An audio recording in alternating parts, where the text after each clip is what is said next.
میری مائیں، بہنیں اور بچیاں، السلام علیکم ورحمۃ اللہ وبرکاتہ۔ پھر طاہرہ جعفر آپ کی خدمت میں حاضر ہے۔ نجفی ہال کے منتظمین نے ماہ مبارک رمضان کی فضیلت، عظمت وغیرہ پہ درس دینے کے لیے درخواست کی تھی۔ تو آج میں سب سے پہلے ٹپس بتاؤں گی، اس کے بعد میں ان کی فضیلت اور عظمت اور ہماری ذمہ داریاں کیا ہے وہ بتاؤں گی۔ ٹپس میں سب سے پہلی ہماری ذمہ داری ہے کہ ہم استقبال ماہ رمضان کریں۔ استقبال ماہ رمضان، جتنی معرفت ہوگی اس عظیم مہینے کی، اس کے مطابق انسان استقبال کرے گا۔ رسول خدا فرماتے ہیں کہ اگر تم اس کی صحیح معرفت ماہ رمضان کی پہچان لیتے، صحیح معرفت حاصل کر لیتے، تو تم یہی چاہتے کہ پورا سال ماہ رمضان ہی ہو۔ اتنی زیادہ فضیلت اور عظمت ہے جو انشاءاللہ ہم اب ان قریب بات تقریر کریں گے اس پہ۔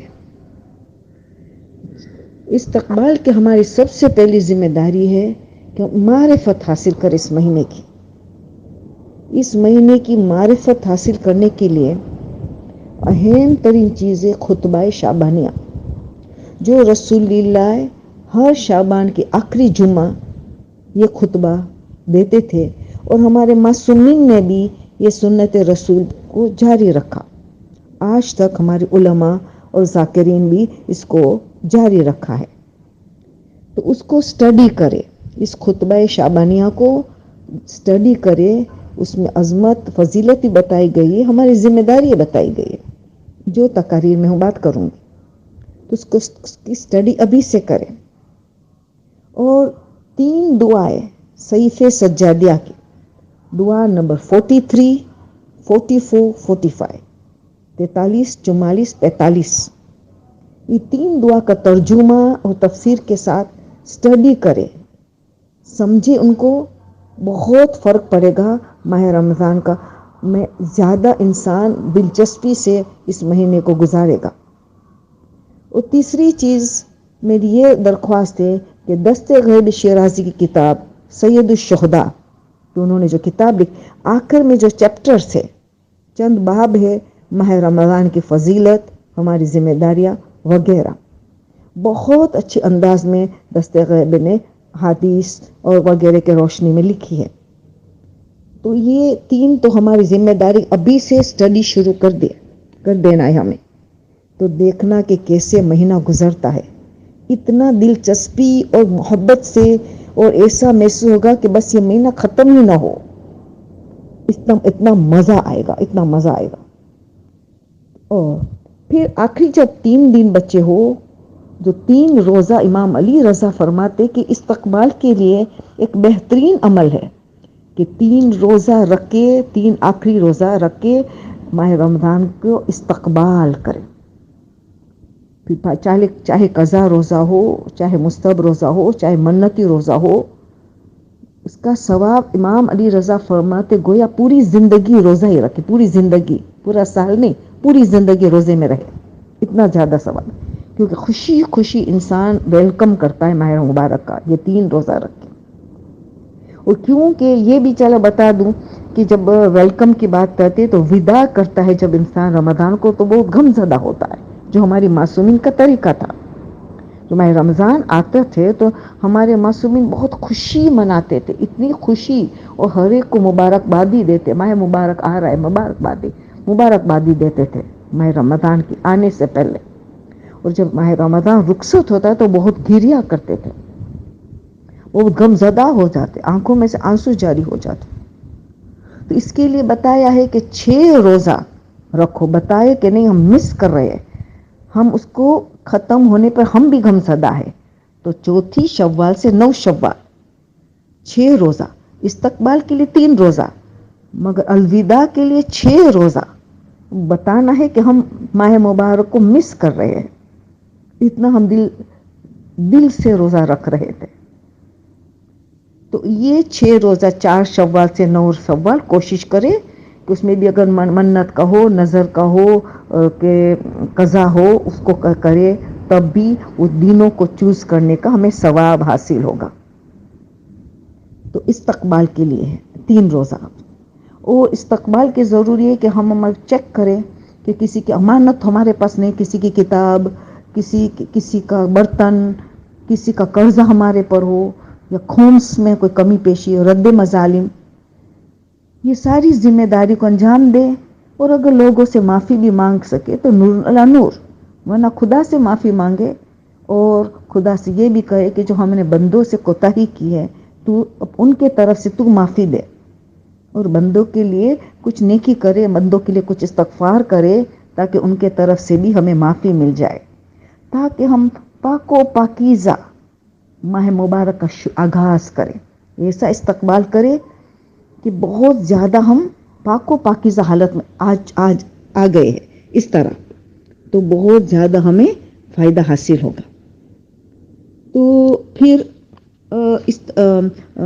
ہم یہ بھی ہے ایک میں نے اتنی باتیں تو بتا استقبال کے 3 روزہ اور امانت کا وغیرہ، 3 خطبہ شعبانیہ وغیرہ، 3 دعائیں.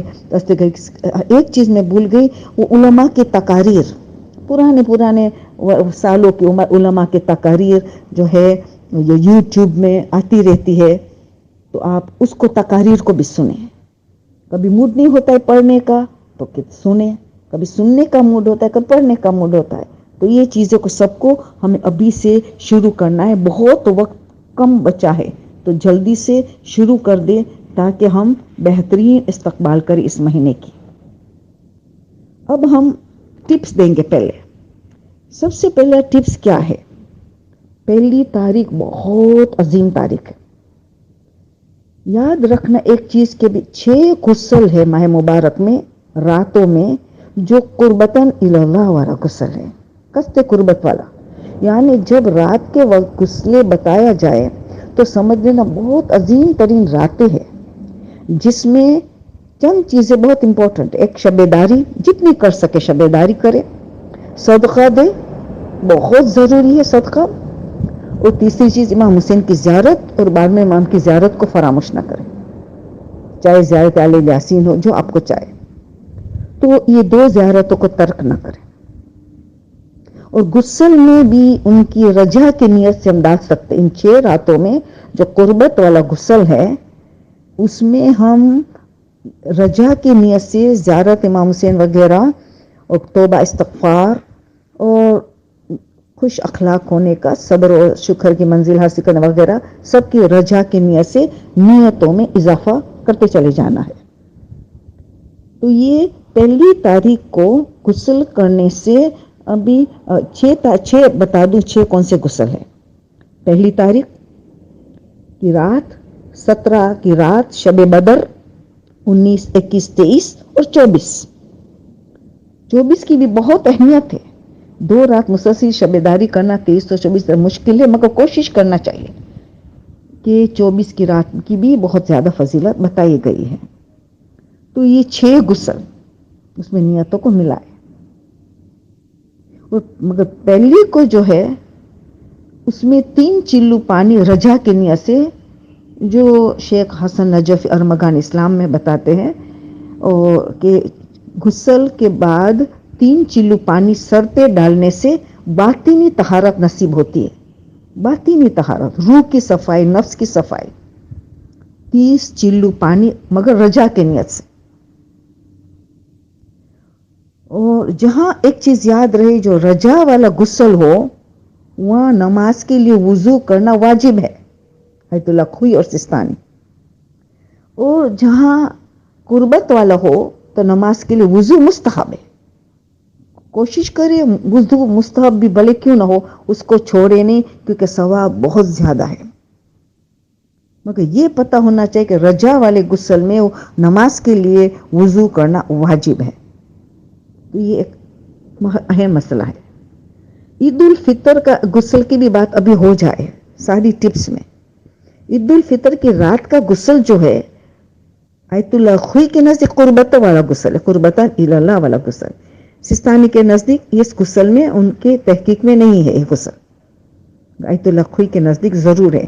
تو یہ شب عید الفطر وہ بھی ان کو لیلۃ القدر سے کم نہ سمجھا جائے. یہ چوتھے امام کا جملہ ہے، مفہوم امام کا ہے، جملہ میرا ہے کہ اس کو لیلۃ القدر سے کم نہ سمجھا جائے. لیلۃ القدر کو وہ بھی ایک شب داری کی رات ہے، وہی زیارت امام حسین، صدقہ وغیرہ وہی چیزیں جو بہت ضروری ہے ان اہم راتوں میں. اور صدقے کی بات آتی ہے تو یہ علماء کا یہ طریقہ تھا. کچھ علماء یہ کرتے تھے 90% صدقہ اہل بیت کی جانب سے دیتے تھے، ان کی طرف سے دیتے تھے، اور 10% باقی سارے مومنین، فیملی اپنی طرف سب کی نیت ساتھ میں ملاتے تھے. بعض علماء صدقہ دیتے تھے تو یہ نیت کرتے تھے کہ 50% رسول اور اہل بیت کی طرف سے اور 25% مقربین، صالحین، علماء، شہداء ان کے طرف سے. مقربین یعنی محسنین، سب تھانے محسنین اسلام، محسنات اسلام سب اس میں آ گئے. اور پھر 25% آخری فیملی، اقربا، رشتہ دار، دوست برادر، پڑوسی، مومنین سب کے لیے وہ اس کے طرف سے دیتے تھے. تو یہ بھی بتائے علماء نے کہ آرڈر آف پریفرنس کس کو کس طرح دے تو کتنا ثواب کس طرح انسان کو ملے گا. یہ بھی علماء نے ہماری تعلیم کیا ہے کہ کھاتا پیتا مومن کو صدقہ دینا 10 گنا ثواب ہے. کھاتا پیتا مومن کو یاد رکھنا صدقہ دے سکتے ہیں، 10 گنا ثواب ہے. غریب مومنین کو دینے سے 70 گنا ثواب ہے. غریب رشتہ دار کو دینے سے 700 گنا ثواب ہے، 700. والدین کو دینا صدقہ 7000 گنا ثواب ملے گا، ملٹیپلائی ہوتا چلا جائے. مگر آخری جو عالم اور طالب علم کو دینے سے 1,00,000 یعنی 100,000 گنا ثواب بڑھتا چلا جاتا ہے. ایسے اہل سنت کو بھی دے سکتے ہیں، اور حتیٰ کہ آیت اللہ سستانی کہتے کافر کو بھی دے سکتے ہیں. صدقہ اپنے ہاتھ سے دینا بہت زیادہ فوائد ہے، مگر نہیں دے سکے تو ایم پیسہ کسی طرح پہنچا. ہمارے یہاں ایم پیسہ ہوتا ہے، ہم فون کے ذریعے دے دیتے ہیں. آپ ایڈوانس میں بھی دے سکتی ہیں، مگر اس رات میں پھر وہ مالک بن جاتے ہیں.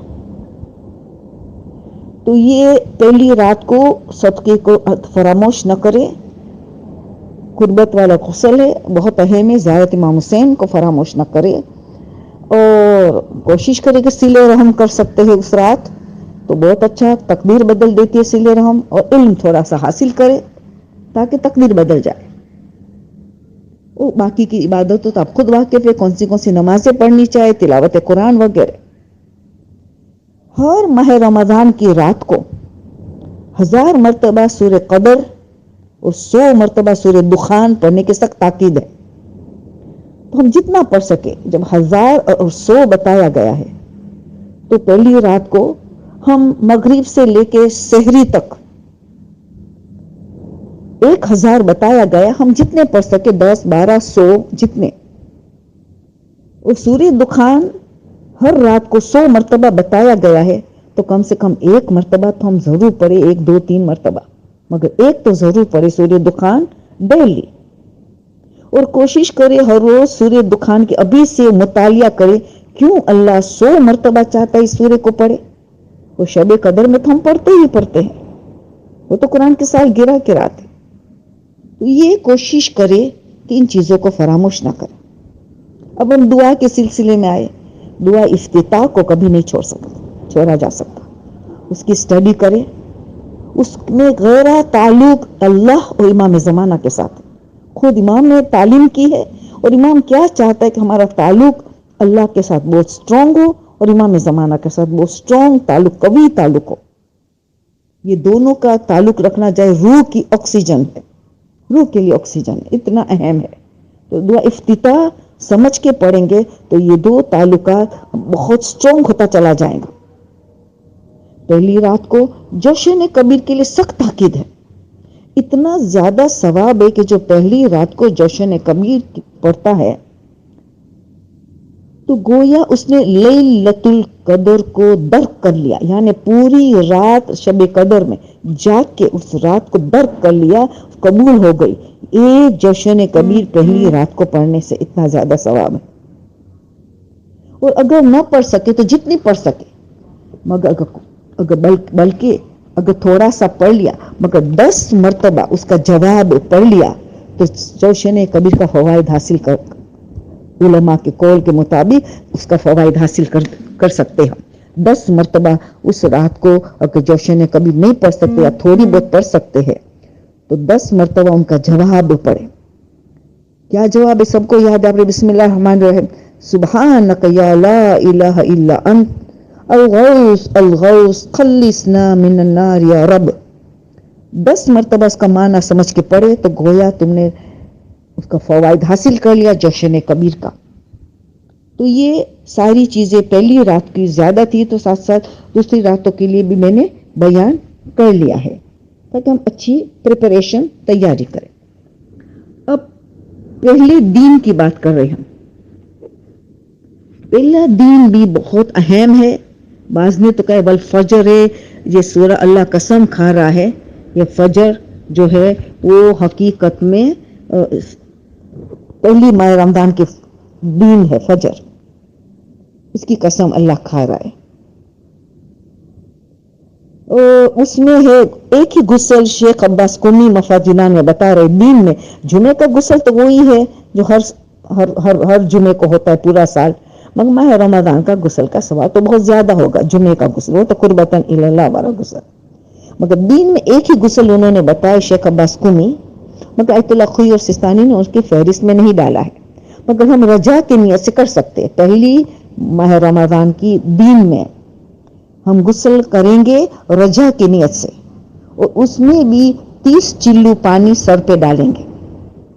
اس میں بھی فائدہ یہ ہے کہ 30 چلو پانی درد و بیماریوں سے دور رہیں گا، جو شیخ عباس قمی لکھتے ہیں درد و بیماریوں سے دور رکھیں گے، اور شیخ حسن نجفی بھی مرحوم یہی فائدہ بتاتے ہیں، جو ارمغان اسلام جس کی کتاب لکھی ہوئے اس میں سے میں بتا رہی ہوں۔ اور رجا کی نیت سے وضو نماز کے لیے کرنا ہوگا۔ اور پھر یہ بھی ہے کہ دین میں گلاب کے پانی سے چہرہ دھوئے۔ گلاب کے پانی سے چہرہ دھونے سے کھجلی کی بیماری سے انسان محفوظ رہتا ہے، اور سر پہ بھی چلو پانی ڈالے، سر میں پہ سرسام کی بیماری سے دور رہے گا، محفوظ رہے گا۔ سرسام وہ بیماری کہ دماغ میں ورم ہو جاتا ہے، وہ ورم دماغ میں نہیں ہوگا، سرسام کی بیماری سے بچتا رہے گا۔ اور ایک اہم بات، پہلی رمضان کو خوشبو لگانا، خاص پہلی رمضان کی نیت سے خوشبو لگانا عقل سے محروم نہیں ہوگا، عقل سے محروم نہیں ہوگا، یاد رہے عقل سے محروم نہیں رہے گا۔ بہت اہم ہے، انسان اشرف مخلوقات میں سے ہے، کیوں؟ عقل کی وجہ سے۔ اور خاص کر کے امام حسین کی سنت میں ہے کہ امام حسین روزے کے عالم میں ماہ رمضان میں خوشبو زیادہ استعمال کرتے تھے، تو خوشبو زیادہ استعمال امام حسین سے اگر محبت ہے، اور واقعی ہر مومن مومنہ کو حد سے بے تحاشا محبت ہے، تو وہ پہلی رمضان کو عطر زیادہ لگائے۔ اور ایک چیز تمہیں یاد ہے کہ ایک چیز میں اسراف اجازت ہے، وہ عطر اور خوشبو، پرفیوم۔ گھر کو عود کرے، اگربتی کو سجائے تو اس کی بھی خوشبو آتی ہے، تو عطر کو پھیلا ہے گھر میں بھی، تو یہ اچھا عمل مانا جائے گا۔ رجا کی نیت سے یہ سب کچھ ہم کر سکتے ہیں۔ تو عطر کی خریداری ابھی سے کر لو تاکہ زیادہ استعمال ہوگا ماہ رمضان میں، یہ سنت امام حسین ہے، تو یہ کریں گے۔ اب آئی بات، کیا آئے گی؟ رات پہلی کا گزر گئی، سحری کا وقت آیا۔ بہت اہم ہے کہ سحری کو اس سحر کے وقت ہی کرے، یعنی 4 بجے والی جو سحری ہے اس کا اتنا زیادہ فوائد ہے کہ جو سحری کرتا ہے اس وقت تو اللہ اور ملائکہ سب مل کے ان پہ درود، ان کے لیے درود پڑھتے ہیں، ان پہ درود نازل ہوتا ہے۔ کس کی طرف سے؟ اللہ اور ملائکہ کی طرف سے ان پہ درود نازل ہوتا ہے۔ جو آپ سوچیں کہ جو سحری اس وقت کرتا ہے اس سے بہت امپورٹنٹ ہے، صحت کے لیے بھی بہت فائدہ مند ہے سحری کرنا سحر کے وقت۔